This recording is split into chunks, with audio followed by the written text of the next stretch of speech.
What's going on, guys? It's Sean O'Connell, the managing editor here at Cinemablend, back with another recap of the latest episode of The Falcon and the Winter Soldier, the new Marvel show that is airing on Disney+. We are up to episode number 5. It is called Truth, and so I'm going to have to break down everything that happened in this episode, and of course that means we are getting into massive spoilers. So if you haven't yet watched the entirety of Falcon and the Winter Soldier, episode number 5, stop right now, go watch that.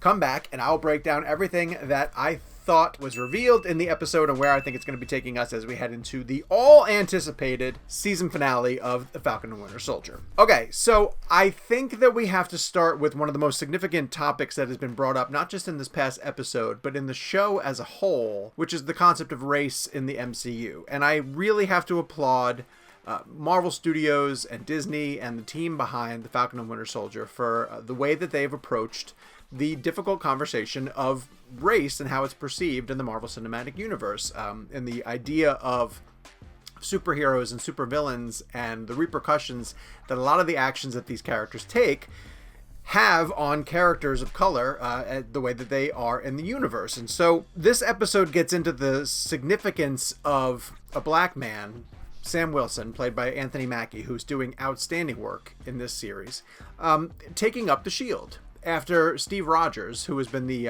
poster boy for American patriotism over the course of his career. You know, Sam Wilson almost having to step into Steve Rogers' shoes and emerge from his shadow. And in a movie, like, this is where I really give a ton of credit to the way that Marvel is able to capitalize on these multi-episode series, because it allows you to sort of dwell in the difficultness of the conversation. Like in a movie, when you have to really rush through a lot of character development, the idea of passing the shield from a white man who's had it for decades to a black man who is now going to follow up on his legacy would be a simple handoff. And it'd be something similar to what we got in the end of Avengers Endgame, where Sam would say, like it's someone else's.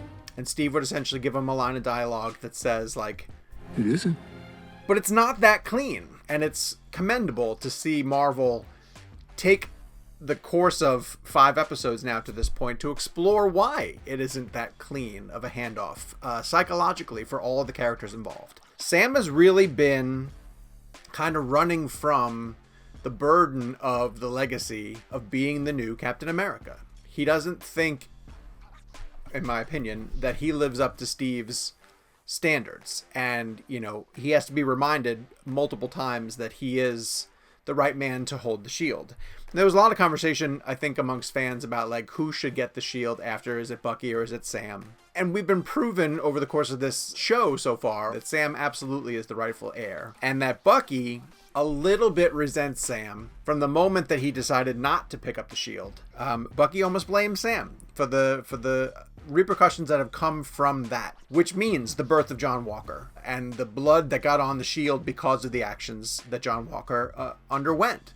Now, is it fair to go all the way back and say that this all falls on Sam's shoulders? No, not necessarily. And what Sam realizes is that the shield has had a negative impact on several people's lives, you know, not just after the decision that he made, but when we go to Baltimore and revisit Isaiah and learn about his tragic backstory, you realize that the shield has been a bone of contention for a lot of different people, and the way that they perceive who should be Captain America in the first place. And again, I have to give a lot of credit to the Falcon and Winter Soldier for even wanting to go down and have this conversation, because Isaiah has some terrific dialogue where he essentially admits, like, this country is not ready to have a black Captain America.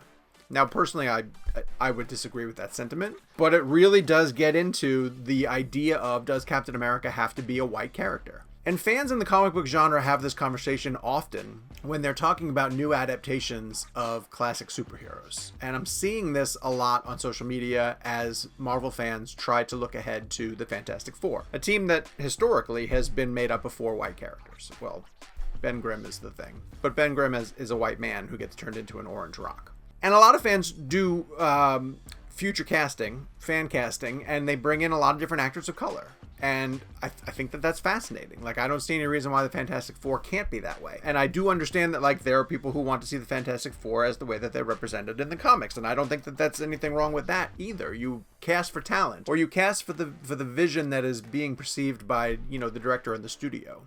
I don't know the right answer to that, but I like the fact that Marvel Studios is asking that question. You know, that there is a notion that for some people, Captain America has to be this blonde-haired, blue-eyed representation of America. But what the Falcon and Winter Soldier is kind of saying is that America's totally different now. And they tried to implement the textbook definition of Captain America in John Walker, and they realized that they ended up with a flawed man. And that's, I think that's kind of what it boils down to. And this might be naive to come to this conclusion, but like, skin color is not the defining factor. It's the character of the man who's holding the shield. And I think Sam has come to realize that, and I think Bucky's come to realize that. And that's when we get to the final shot of the episode, which is truly outstanding. I literally screamed because I thought I had like another 15 minutes left to go in the episode, and I thought we would get a chance to see what's inside the case that's provided by the Wakandans, and we don't get that far. But it brings me to a bigger question that is being asked about the show, which is, where the hell is Steve Rogers?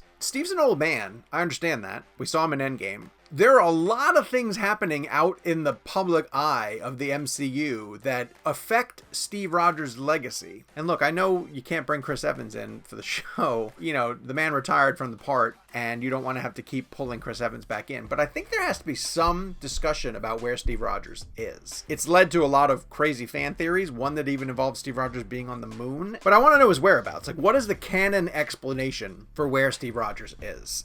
If anybody has theories about that, head to the comments down below and let me know what you think, because I'm fascinated to know why the show hasn't addressed where the original holder is. Like, I think Wikipedia says that the majority of the population believes that Steve died in the Battle for Earth, which would be the conclusion of Endgame, which is fine if they wanted to give him a way to sort of write him off. I still believe that Marvel's leaving a lot of money on the table by not doing a Disney Plus show that has Chris Evans as Captain America going back through the timeline and restoring all the Infinity Stones. Mark it here that I want that to happen someday as a show. Also, we got to talk a bit about the fact that, before we move on to the next section, that the boat that the Wilsons are working on, to me, just comes across as a huge metaphor. Huge metaphor for the Shield. That it's, it's a legacy. It represents a reminder of Sam and his sister's Sarah's parents, and that, Sam doesn't want to let go of it. Sarah thinks it's time to move on, but the impact of the Shield, the impact of the boat on that community is too important to walk away from. It's not something that they can give up on. I loved the fact that a lot of people sort of pitched in to restore the integrity of the boat, which could be read as a lot of people having to sort of step forward and work to restore the integrity of the Shield, at least after, the damage that John Walker's very public execution did to the legacy of the Shield. And I think Sam is going to, as he says in his own words, he's going to do the work. And we have now positioned ourselves to the point where I'm pretty sure in the final confrontation, we're going to get Sam Wilson as the new Captain America, and him stepping into, finally, the shoes that were left behind by his very close friend Steve Rogers. However, Falcon and Winter Soldier brings us to the reveal of another potential major villain in the MCU, and that gets us to this week's cameo, hidden from all views about anybody talking about who might show up in this episode. The brilliant Julia Louis-Dreyfus arrives on screen as Valentina Allegra de Fontaine. She goes by Val, just don't ever call her that. A massive, massive character that I would assume is going to have huge implications for things going forward in the MCU, potentially through the rest of Phase 4 and Phase 5. You just don't hire someone like Julia Louis-Dreyfus unless you're going to use her for multiple roles. Valentina has had several different identities over the course of her comic book history, if this is a character that you've never heard of before. She was an ex-SHIELD agent. She was a love interest for Nick Fury for a long time. She jumps over to the dark side and works for Hydra, actually takes up the mantle of Madam Hydra for a while, and is involved in the formation of multiple teams, or in the recruitment of multiple teams, which I'm going to get to in a second, because that, I think, suggests who she might potentially be working for. So in the scene where she's introduced, we see her recruiting John Walker.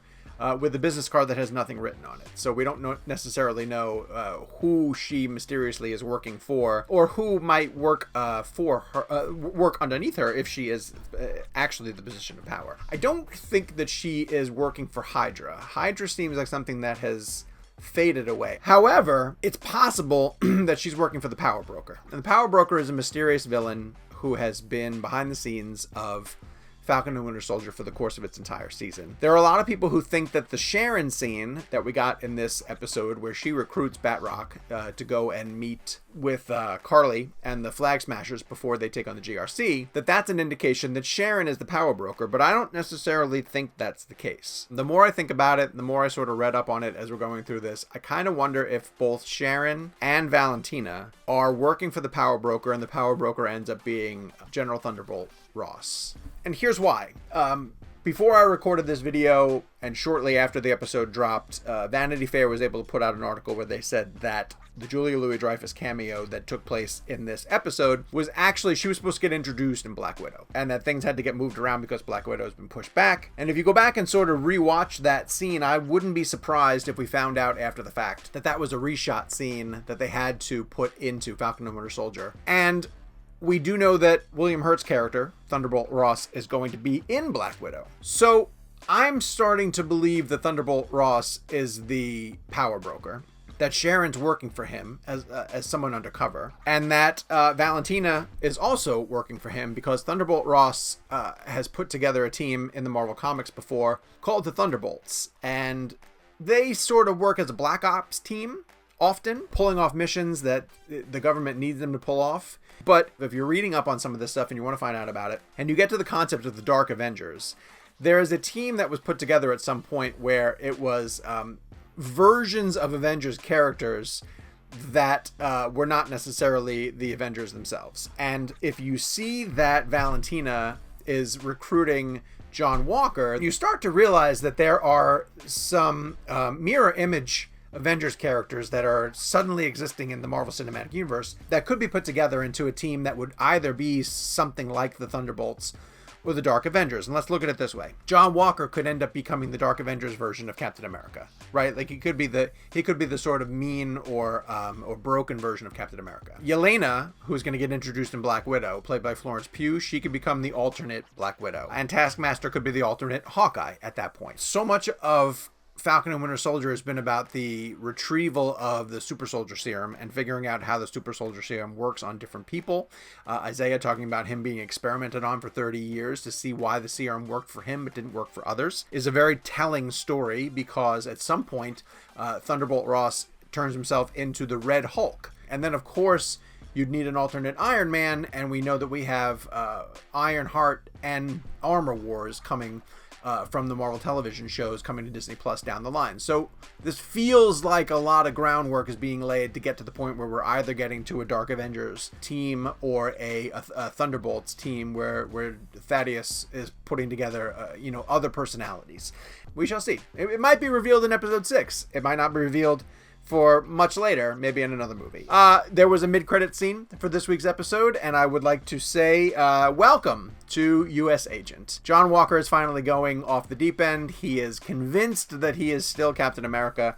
He walks away from the military tribunal panel that is disciplining him, and we see him in the final shot making his own shield. Now, he doesn't have vibranium, so that shield's not going to be very efficient, and I was a little bit disappointed that his shield that he was building still had a bit of blue, from what I could see in the scene, because U.S. Agent is John Walker's character when he's kind of gone rogue as Captain America, and it's a black and red sort of pattern. I would have loved if that shield that he was building had some black to it, or if we put US across it, just as a little nod to comic book fans. This is setting the stage for what I assume is going to be a big showdown at the GRC next week, where you have Carly and her army. You have Sam stepping into the Wakandan enhanced suit. And again, I screamed because I really thought we were going to get a chance to see it. That cutoff at the end of this episode was cruel. Borderline cruel. And I wouldn't be surprised, honestly, if you saw Torres showing up, Danny Ramirez's character showing up with wings It feels like the wings were sort of handed down to him. I didn't think we were going to get another Falcon at the end of this series, but now it really does feel like, because of that scene that was included in this week's episode, that Torres is going to become the new Falcon alongside Sam's Captain America, and I think U.S. Agent will show up then at that final battle too. So huge confrontation set up for episode 6. Going to be a big finale to the Falcon and Winter Soldier season 1, and I think when all is said and done, you're going to have a new Captain America in Sam Wilson. We might potentially have a new Falcon. Bucky, I wonder if Bucky's going to be part of episode 6. I don't know if him walking off was just a, we'll see you somewhere down the line, White Wolf. This is interesting. I know the show is Falcon and Winter Soldier. I don't think you necessarily need Bucky to be part of the big conclusion. I think it says a lot if you let Sam be the one who steps into the role. Although, you know, Bucky does say to Sam, like, if you get a lead on Carly, let me know and I'll be there. So it could be totally fine if he shows up in New York City, but it'd be cool if Sam just sort of was able to take it on as himself. So let me know what you thought about episode 5. Weigh in with your comments about the episode. Weigh in with you think about my analysis of where things are going in the MCU. If you're on our YouTube channel, make sure you hit subscribe and that you turn on your notifications. And then that way, when we get to the analysis video for the grand finale of the Falcon and Winter Soldier, you guys will be the first ones to hear about it, and you can come watch it right away.